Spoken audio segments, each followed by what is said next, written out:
So this is the site right there, 403 square meter until here.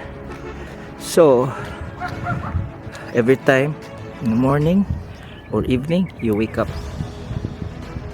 with an overview of Cebu City. Yeah. So this is Previa Hills. The clubhouse is right there with all the amenities, gym, swimming pool, whatever you need.